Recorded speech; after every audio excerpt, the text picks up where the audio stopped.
Good morning. Welcome to this place of peace, justice, and hope. In this Unitarian Universalist congregation, we affirm that no matter who you are, who you love, or where you are on your journey, you are welcome here. And for those of you joining us online, hi, Mom. We're glad you're with us.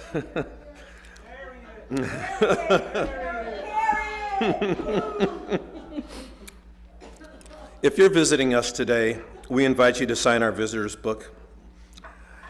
And if you'd like to join us at coffee hour downstairs, feel free to take a green mug so that we can be sure to greet you. Also, members and friends, to help folks connect, please wear your name tags with your pronoun stickers. And if you need a new name tag, you can see the person manning the visitors table. I'm Tony Metters. I'm an African-American male. My pronouns are he and him. I'm pleased to be with you today as the worship associate. Our music today will be provided by the Celebration Singers, directed by Julia Beckman, and our director of music, Jamie Passman. All right, so we got things going on. We recognize that individuals of all ages and abilities have different needs during the service. In the living room in the back of the sanctuary, we provide a cart of fidgets and drawing supplies. If at any point you feel the need for movement, feel free to get up and grab a fidget and engage in drawing, or sit or stand in the living room. There are also different types of seating available in the back of the sanctuary. Please see a greeter for assistance if needed. May each of you know that you are welcome in this house of peace, and may our worship and fellowship this morning touch your heart, mind, and spirit.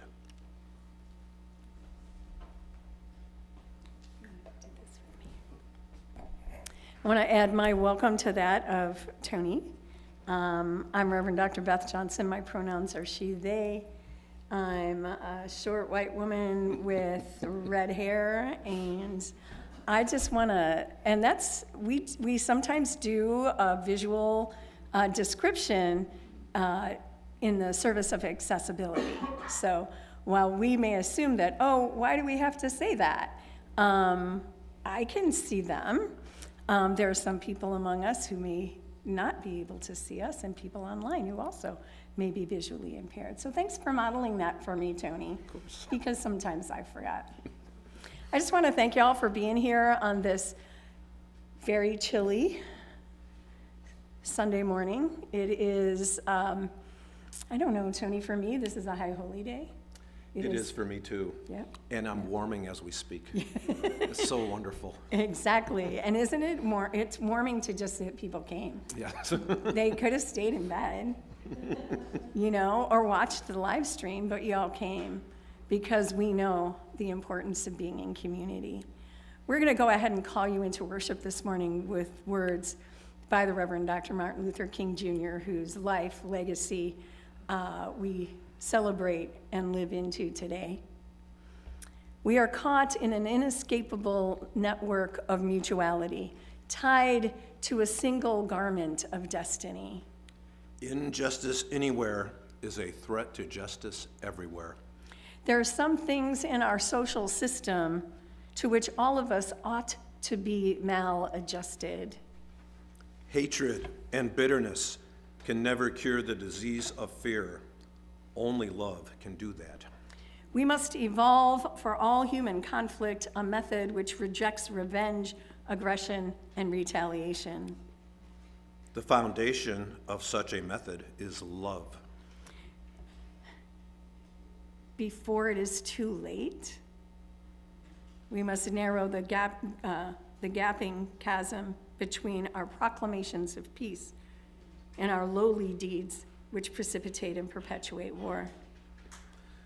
One day, we must come to see that peace is not merely a distant goal that we seek, but a means by which we arrive at that goal. We must pursue ends through peaceful means. we shall hew out of a mountain of despair a stone of hope. And as we cautiously celebrate a short ceasefire in Gaza, in Palestine, we hold the words and the hope of Dr. King close to our hearts. I was not with you last MLK Sunday.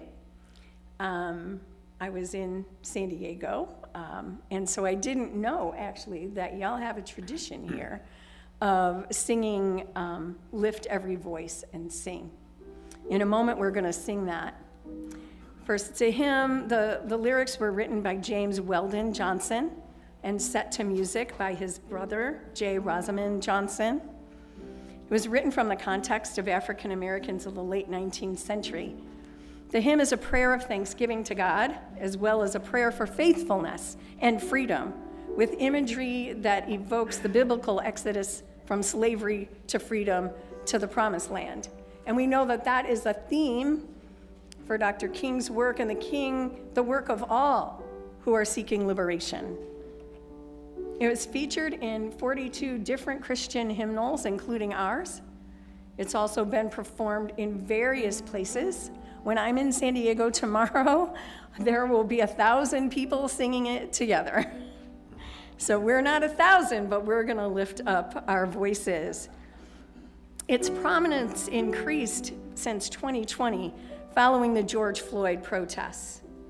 In 2021, then House Majority Whip Jim Clyburn sponsored a bill proposing that Lift Every Voice and Sing be designated as the national anthem of the United States. Can you imagine that?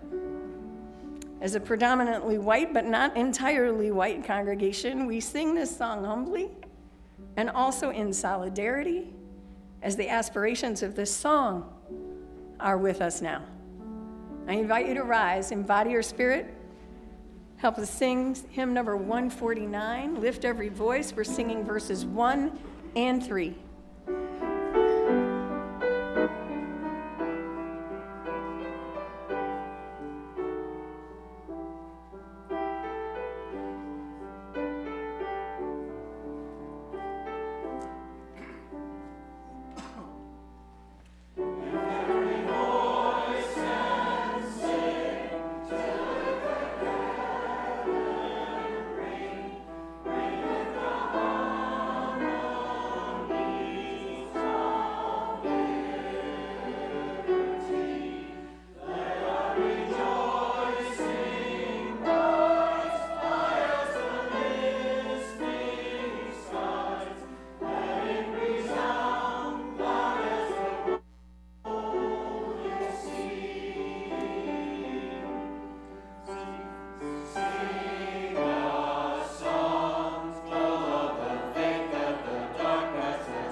Chalice lighting, words by Michael Muffson.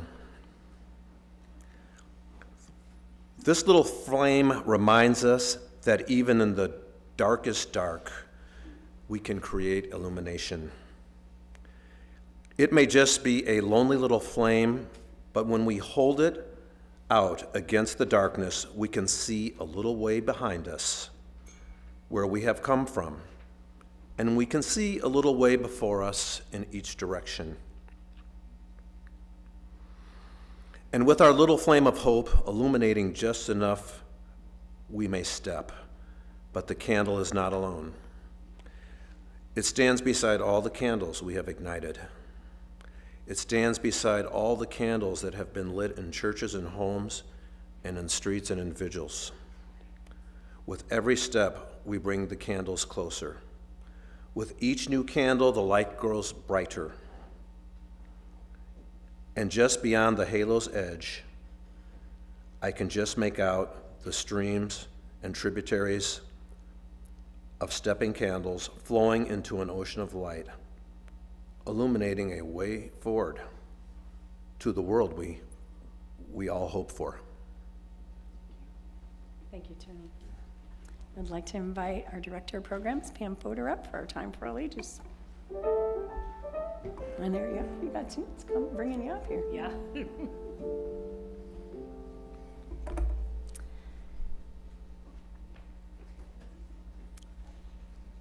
Hi, friends. The story I'm going to share with you today is titled Goodnight Racism by Ibram X. Kendi. Here they come, here they come. They're sneaking.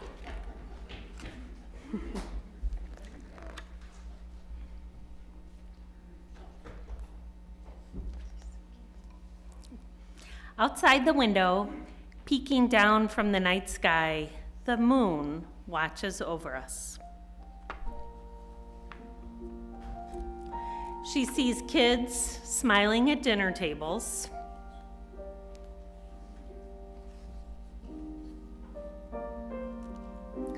and yawning in their beds.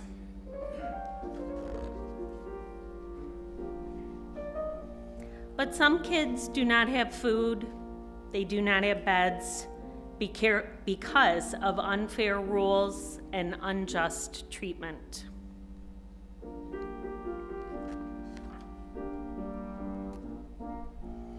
The moon sees all kids, whoever they are, wherever they are, and shines her light on them.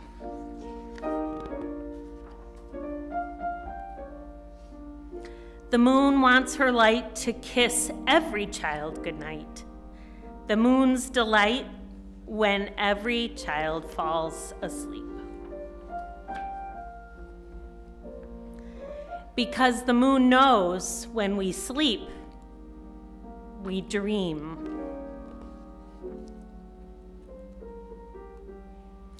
When we dream, we imagine what is possible, what the world can be, and the moon glows a little brighter, whispering, "Dream, my child. Imagine, my child. A new world, a new future awaits." A world where all people are safe, no matter how they look.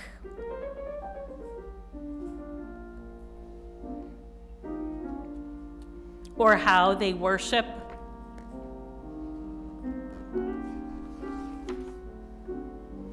Or how they love.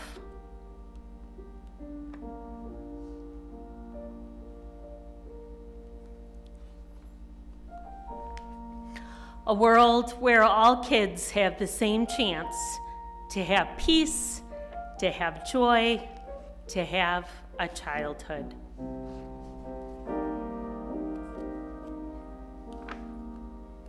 A world where all people breathe fresh air and have what they need to feed their minds and bodies.